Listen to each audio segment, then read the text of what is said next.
I'm Harriet Frew, eating disorder therapist, teacher and podcaster, and you're about to start healing from your eating disorder and transforming your life and your relationship with food and body.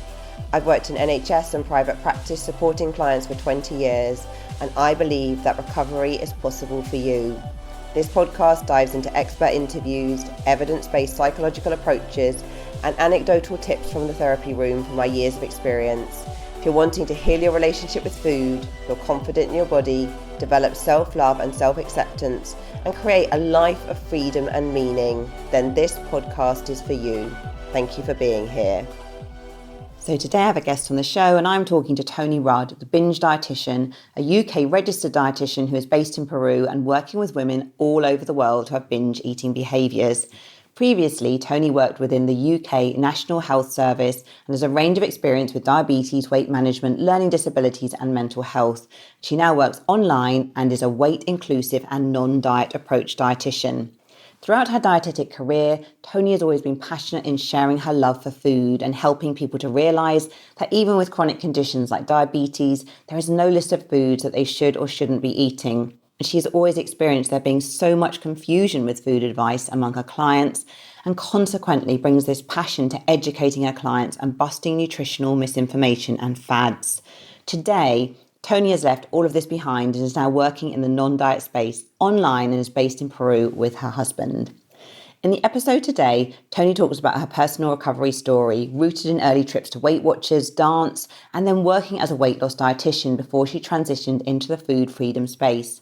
If you'd like to hear the longer version of her story, Toni has guested before and the link is in the show notes to that episode. Toni talks today about helping her clients break out of restrictive and binge eating cycles. She explores common traps that clients fall into which keep them stuck and the challenges of letting go of toxic diet culture messages. Toni explores how negative body image can interfere with recovery and ways to navigate feeling better in your body. She talks about the fear of failing in recovery and how to take a different approach after years of dieting and feeling a loss of control. There's so much packed in this episode. I know you'll find it helpful. Let's get to the conversation. So before I delve into this week's episode, I just want to let you know that I've started writing on Substack.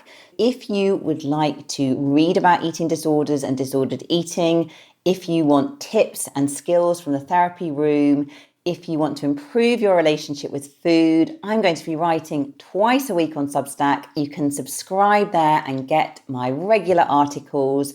And for every article I am writing, I'm also doing an audio to accompany it. So it's almost like a little extra free podcast. If you are interested to subscribe, do go to the link in the show notes and you can sign up, and hope to see some of you over there. Hi, Toni. Welcome back to the Eating Disorder Therapist podcast. Thank you so much for having me back. I'm so excited to chat with you today. Oh, well, it's lovely to have you back. And we were just talking, weren't we? The last time you came on the podcast, was it 2 years ago or 3 years ago? Just over 2 years ago, yeah. Yeah, no, amazing. And also just for the listeners to know that you live in Peru, don't you? Which I just think sounds so exotic. So can you just tell us a little bit about what it's like living over there? It's very different from the UK. It's a lot cheaper to live here. The cost of living is a lot better than it is there, which is one reason why we love it so much. But also we get actual summer, a little bit of a okay winter, but we definitely get a guaranteed summer, which I know the summers in the UK has been horrendous this year. Everyone's told me. So yeah, we're just heading into spring because we're the opposite to the UK. So you guys are going into winter, we're going into spring and summer. So yeah, it's starting to get a little bit nicer. And yeah, I love it over here. Oh, amazing. And if you look out your window, you're in the jungle. That's my fantasy. No, unfortunately. Lima's quite a big city and it's a desert city. So it doesn't really rain here, which is another bonus. But yeah, I'm just more in concrete jungle at the minute. Sure. Is it that far for you to get to the jungle if you want to go there? So I would say that everything's an hour flight. I mean, we recently did a trip where we drove to the jungle, but we've got the Andes in the middle. So you have to drive up over the Andes and then you kind of come down the mountains into the jungle. The landscape is just incredible. I can't even explain it. But yeah, that drive to the jungle was about 12 hours. Like it's just so vast and massive. It's great.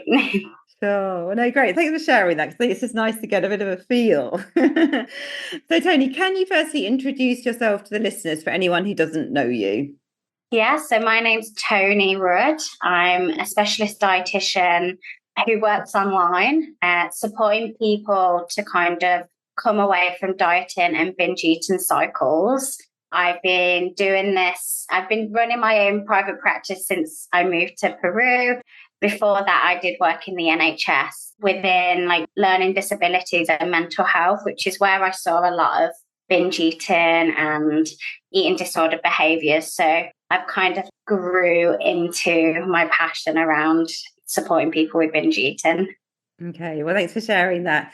And can you give us like a quick overview of your story in terms of how you got into this field? And as I said before we came on air, that I will link our previous episode in the show notes, because of some people will probably want to go back and hear all the juicy details.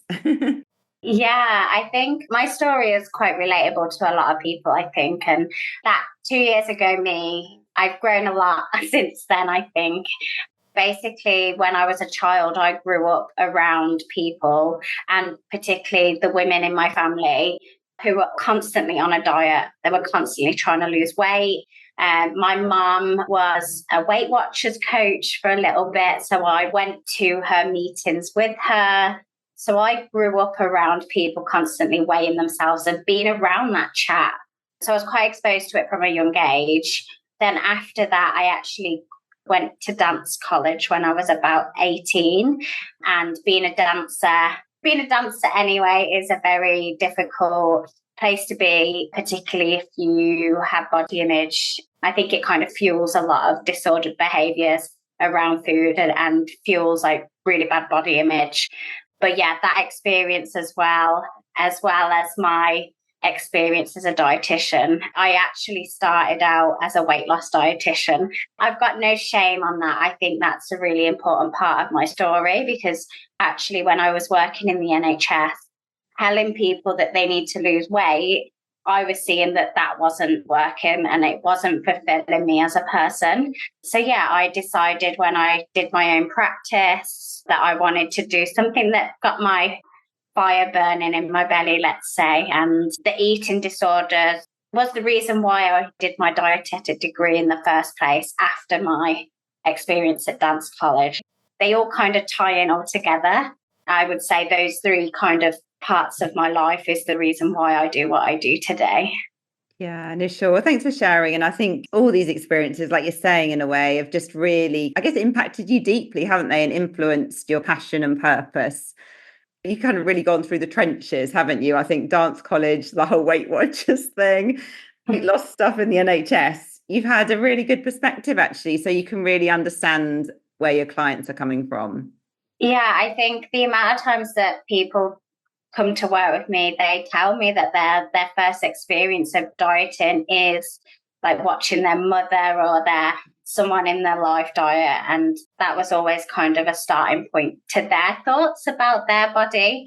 I think as children, we do adopt a lot of behaviors and thoughts that we get from our family and the people that are around us. So yeah, I would say those three things have really, really led me to here today, which is, like you said, it helps resonate things with people. No, definitely. And I'm just curious, actually, have your family been influenced by your work, like your mum, and have they kind of taken on board some of the things that you've been working on? That's a good question. I don't think I've ever asked them. My mum and dad, they live in larger bodies, and they do. My mum's had her fair share of being told to lose weight at the doctors, and she knows that that's not the reason. So we've had those discussions and we've got angry about them, and I've heard her, listen to her, but I would say that's probably the only conversation we've really had.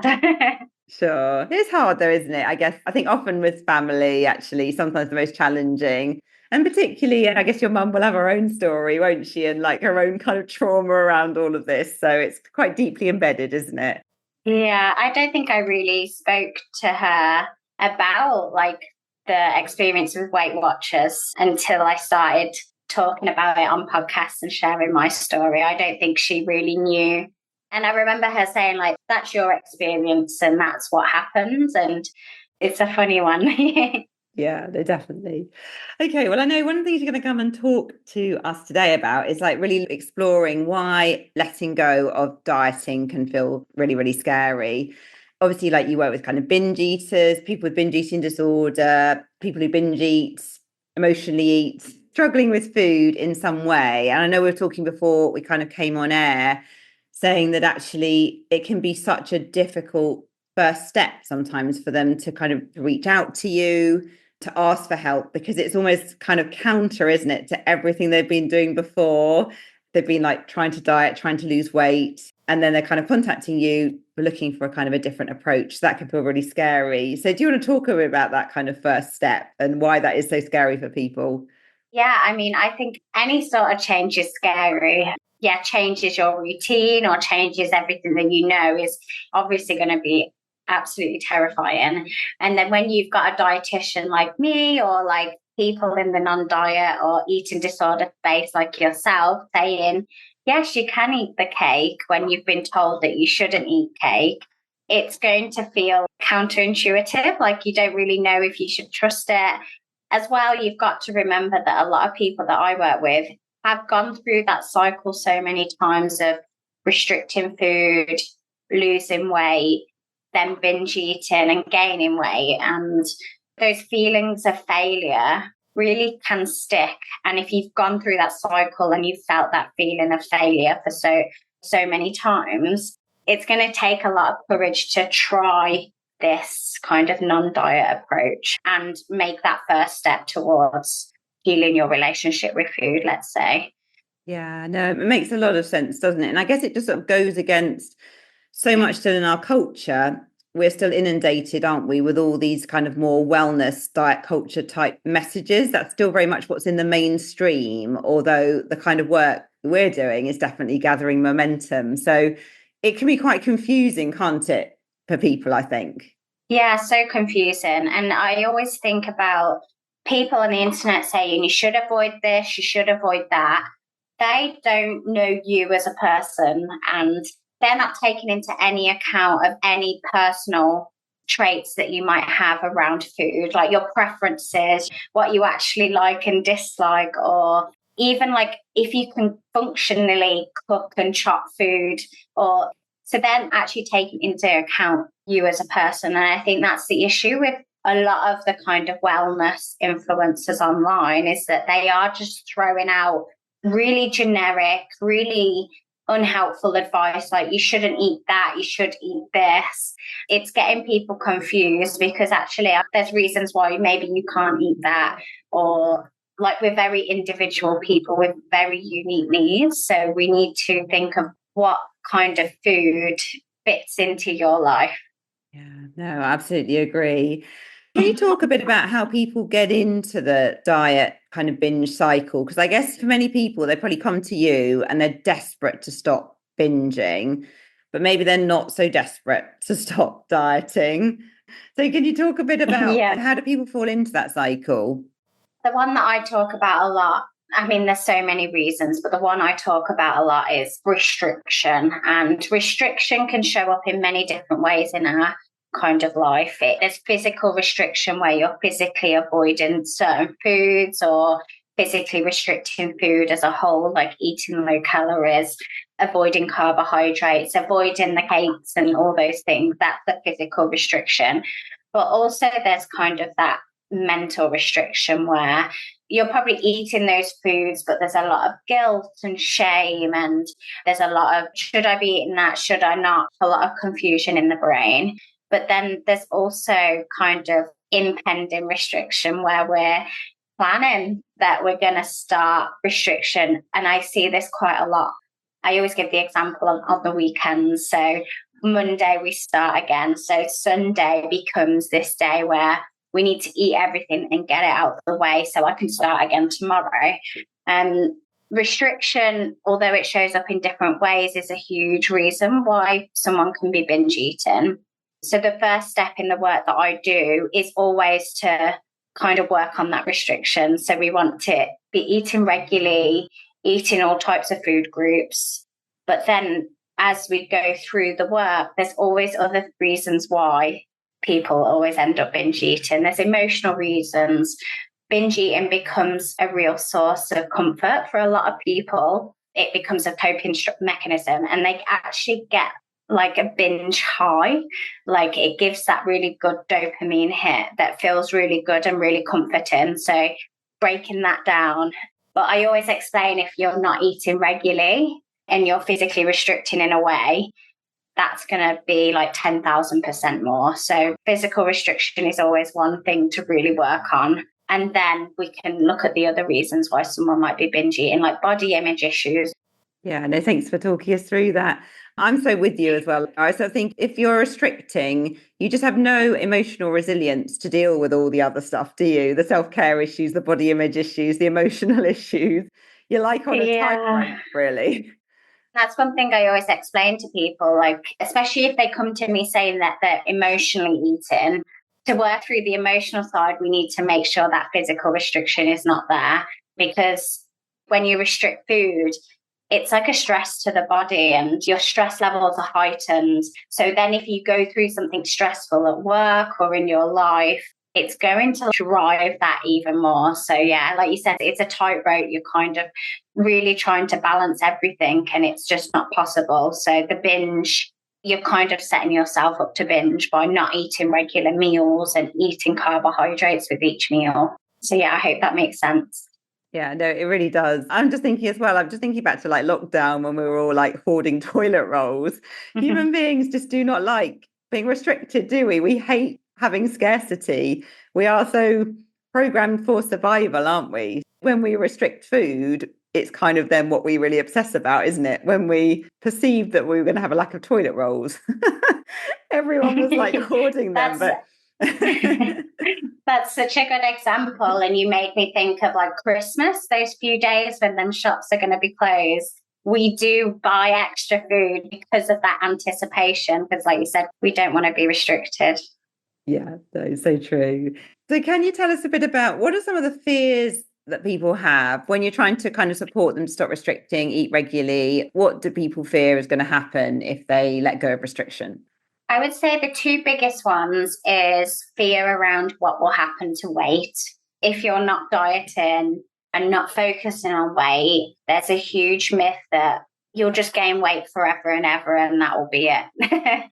And then the other one is kind of that loss of control that lead into worse health, if that makes sense. So I think it all comes back to that people want to be healthy. And the only way that they can do that is having control with a diet and focusing on weight loss. But actually, that trying to control with a diet and focusing on weight loss is often having the opposite effect on health. It's making you more obsessed. It's making you binge eat. It's making you not eat enough food across the day and then you can't think about anything else. So yeah, I think a lot of people need a lot of thought around what is health. It's so much more than being on a diet and restricting food and monitoring your weight. It's so complex, and actually you can be healthy without focusing on weight loss. Time for a short advertisement break. Are you a counsellor, dietitian, therapist, nutritionist, personal trainer, or other mental health professional? Are you seeing increasing numbers of your clients struggling with eating disorders and disordered eating? And are you keen to learn skills and strategies and build confidence in working with your clients who struggle with these issues? We know that increasing numbers of people are struggling with eating disorders, and we know that 85% of people with eating disorders are not underweight, and this means that many eating disorder symptoms are hidden.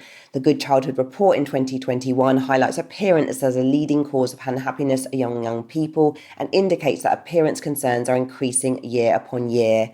So join my Eating Disorders Training Day on Zoom, face-to-face, or self-paced online. It will give you a really good understanding about the different types of eating disorders, including anorexia, bulimia, binge eating disorder, and OSFED, with an introduction to RFED and neurodiversity in eating disorders. You'll explore typical causes of eating disorders and understand how to create a psychological formulation for your client, and this will be brought to you by relating to client examples. I will take you through then my specific knowledge, skills and techniques, which can be used when supporting clients with eating disorders. You will get a full comprehensive training manual and access to the recording of the training afterwards and a full online version of the course.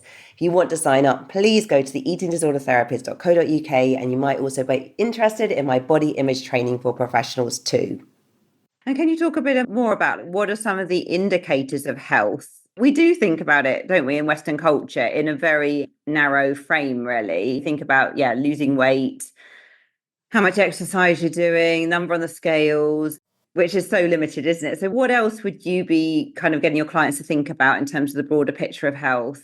So for health, the broader picture, it's thinking about things. So a lot of people, like you said earlier, come to me like really at the end of everything. They know that dieting isn't working for them. And a lot of the goals that people set around their health is to be less obsessed with food. I would say that's a really common one. So they want to be more present in their thoughts. They want to be with their friends and family and not be worried about the food that's in front of them, that how much they're eating, the calories.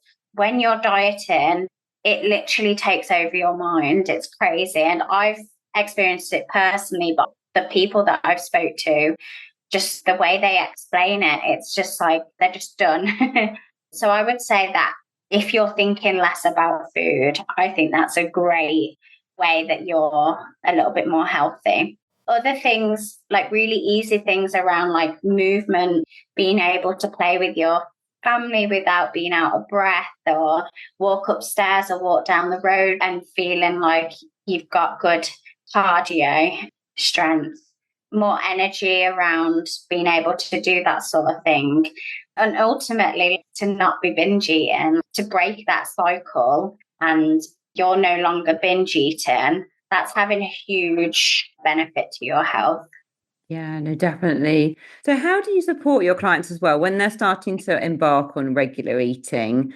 And I'm guessing, as do probably many of my clients, there's a lot of ambivalence about engaging with that.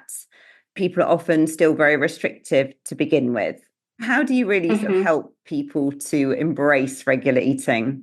Yeah, I mean, I find that a lot of people that I work with, because of their history with the dieting and the binge eating, I don't get a lot of ambivalence at the start. I think I really explain the approach before we start the work together.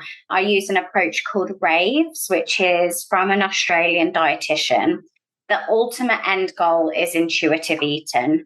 But if you've got that history of restriction and dieting and binge eating, to eat intuitively is going to be really difficult. And if you're someone that's tried to eat intuitively and then ended up binge eating, I want you to know that that is normal. Like, it's not something that is just going to be easy to come to.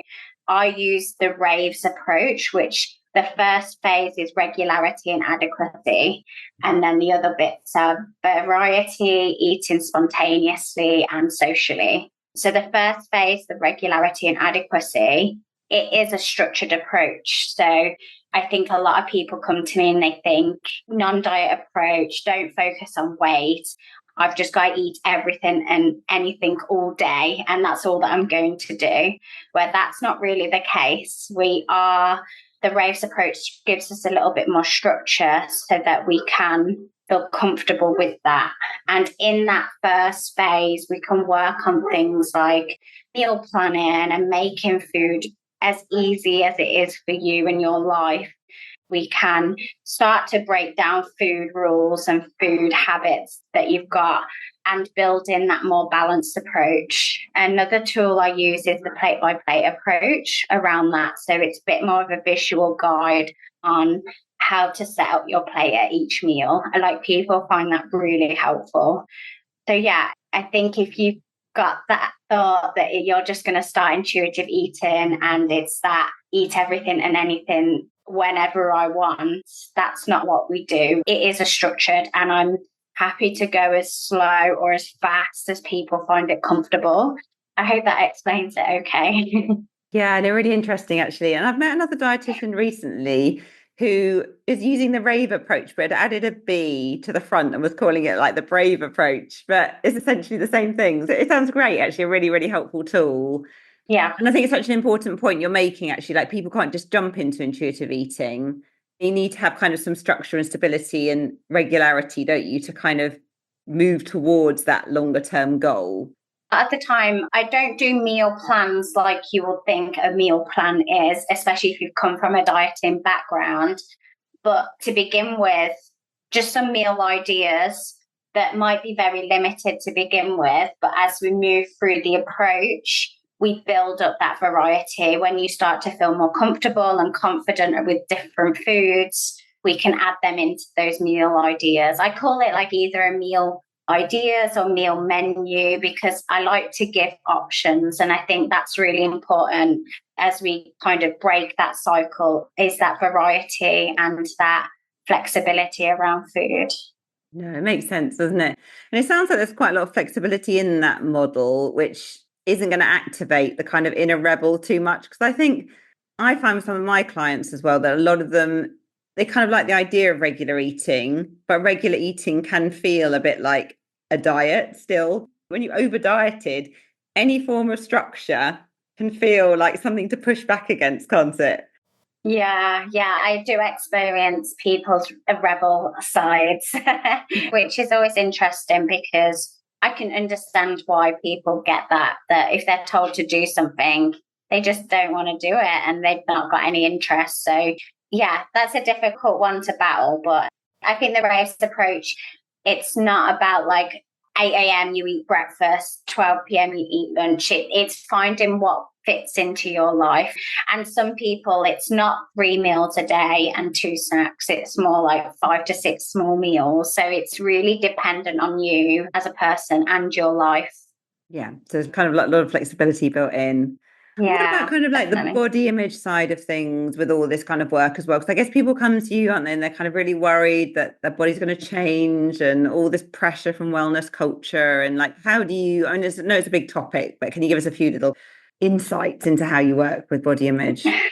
Gosh, it's so hard, isn't it? And I think we all have bodies, so we can all relate to those feelings, to that pressure of that diet culture gives us. I honestly, a lot of the time, I'm validating those thoughts because I know, and those thoughts are okay. A lot of the work that I do around body image is moving away from positive body image. Like, there's no way that any of the people that I work with is going to love every part of their body all the time. And body positivity, as much as it's an amazing movement, I think it's unrealistic for a lot of people. So I introduce approaches around body image like body respect or body acceptance or body neutrality. And it's always up to the person which kind of resonates. We kind of discuss that. A lot of people like the respect. I think those approaches, you don't have to like your body, but you can respect it in a way that you give it regular meals, you move your body in a way that feels really nice, you wear really comfortable clothes. I think that's a really good starting point and a really nice discussion to have with people. Yeah, no, the terms of body respect. I think we can all begin to get our head around that a bit more, can't we? It's harder to argue with, I think. Whereas body positivity can just feel too overwhelming sometimes. Yeah, and I think that's really helped a lot of the people I've worked with recently, is just moving away from that body positive. And a lot of people follow on Instagram the body positive movement. You're shown all different types of bodies, which is amazing. But actually, you're kind of fed the message that you should love every part of your body. And like you said, that's just not realistic for most people. Yeah, no, it's so true, isn't it? And I think, I know what helped me a lot with body image and a lot of my clients is almost just less focus on the body, just like more focus on life and purpose and passion and meaning and adventures and all the rest of it. Because I think anything we focus on too much, we can get a bit obsessed about, can't we? And we're going to find the flaws and look through that critical lens. Yeah, absolutely. And like moving abroad was a huge step for me in my body image. I found moving away from the kind of life I was in with social media and new outfits every day, that sort of like fast fashion. I'm not really in that here. It's just slightly different culture. That was huge for me, but I know that not everyone can just pack up and move abroad. Yeah, move to Peru. But it's like you said, it's more about the adventures that you're doing and kind of life itself. Sure. So say a little bit more as well about what it's like in Peru, South America generally, around kind of body image. Because I'm thinking of a TED talk I watched a few years ago. I think it's called something like The Art of Seduction or something, but the person doing the TED talk was from somewhere in South America and was talking about it. Did seem very different, actually, much more kind of celebratory of bodies, a lot more kind of peaceful, far less critical, more sensuous in a way. But yeah, to know what you thoughts are. There is definitely an ideal body shape and that body image thing here, but also you do see all types of people running. When I go for a run, there's all different types of runners in terms of bodies. I'm a little bit more exposed to a bit of diversity here. It's very normal in this culture to comment on weight gain and weight loss. I think that's kind of built into the culture. But yeah. Sure, interesting. Is there anything you wanted to add maybe that I haven't asked you? Any kind of golden tips you have for us? Oh, I just kind of want to hone in, like, I know how, and we know as professionals within this kind of area that first step is so bloody scary. But that is the first step that you need to make in order to reach out and say, hey, I want support and I need support. I said to you before that some people start messaging me and they don't work with me till 4 months later. There's a lot of unpacking and thinking about it that people are doing, and that's okay. But yeah, I just really want to hone in that change, and that acknowledgement is really scary. Oh, thank you. I'm sure that will really kind of be heard by people and be very encouraging and supportive. Thank you. So, Toni, where can people find you if they want to get in touch to work with you, find out more about the work you do? Yeah, so I am on Instagram mainly, which is at the.binge.dietitian. My website is thebingedietitian.com. And if you want to get in contact, I do offer a free video call. I've learned that can be an even harder step to make. So I offer a WhatsApp call, not a WhatsApp call, a WhatsApp direct message, like a WhatsApp chat initially, because I know that might feel a little bit easier than jumping on a video call with me. So on my website, I've got it very clearly that you can book a free call, video call, or WhatsApp me if that feels more comfortable. So yeah. Okay, brilliant. Well, I shall make sure all of that is in the show notes. Brilliant. Thank you so much. Okay, well, thank you so much, Toni. Really great to have you back on the podcast. Yeah, thanks for sharing all your wisdom. Look forward to another episode with you at some point. Thank you so much. So I hope you enjoyed this conversation just as much as I did, and do go and check out all of Toni's info in the show notes. If you're not following me already on Instagram, do seek me out at the Eating Disorder Therapist _. And for further support with your relationship with food, do go to the eatingdisordertherapist.co.uk. You may also wish to subscribe to my Substack, where you get twice weekly articles all about tips and tricks from the therapy room, personal stories, and much more. Link is in the show notes. If you enjoyed this podcast, I'd be so grateful if you'd follow, rate and review, as it helps it reach so many more listeners. Thank you so much for listening today, and I look forward to sharing another podcast episode with you very soon.